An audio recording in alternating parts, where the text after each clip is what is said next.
China's economic growth in the second quarter of 2025 reached 5.2% annually, exceeding market expectations in the government's official target. This result gives Beijing policymakers some breathing room to hold off on launching massive stimulus measures in the near future.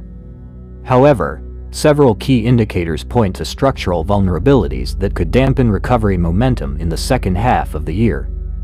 Data released by China's National Bureau of Statistics (NBS) on Tuesday, July 15, 2025, showed that gross domestic product (GDP) growth of 5.2% beat economists' projections in a Reuters poll, which had predicted 5.1%.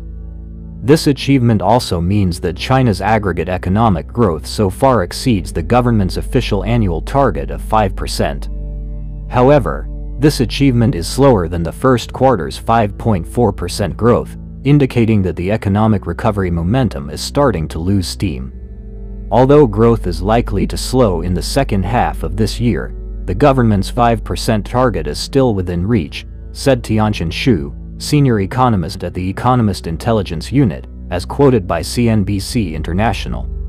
He predicted that the Chinese Communist Party Politburo would not announce major new stimulus measures at its meeting in late July. Additional stimulus measures will likely be considered in September if momentum weakens sharply. In the consumption sector, retail sales growth slowed to 4.8% year-on-year in June, down from 6.4% in May and below economists' expectations of 5.4%.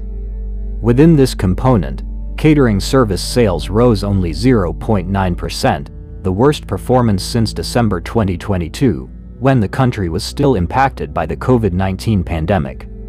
Industrial output was a bright spot, growing 6.8% year-on-year in June, beating the median estimate of 5.7%.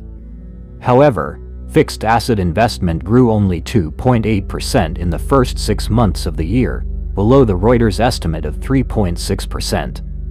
The property sector crisis persisted, with real estate investment contracting 11.2% in the first half of 2025, worsening from the 10.7% decline in the first 5 months. Investment in the infrastructure and manufacturing sectors also slowed. The urban unemployment rate remained at 5% in June, stable from the previous month but still high compared to the pre-pandemic average. External uncertainty also looms. In April, U.S. President Donald Trump raised import tariffs on Chinese goods to 145%, triggering a policy response from Beijing. China then launched various stimulus measures, including subsidies for exporters, incentives for companies hiring new graduates, and an expansion of consumer goods trade-in programs.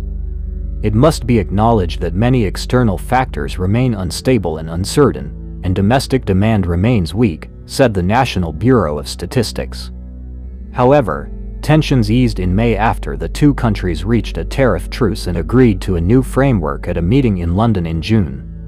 Under the framework, China promised to expedite rare earth metal export approvals, while the U.S. eased restrictions on high-tech and Chinese student visas.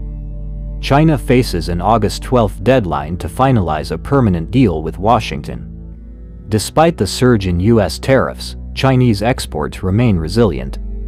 Customs data shows that shipments to the U.S. plunged 10.9% in the first half of 2025, but exports to Southeast Asia surged 13% and to the European Union rose 6.6%. As a result, China's share of exports to the U.S. fell to 11.9% from 14.1% in the same period last year.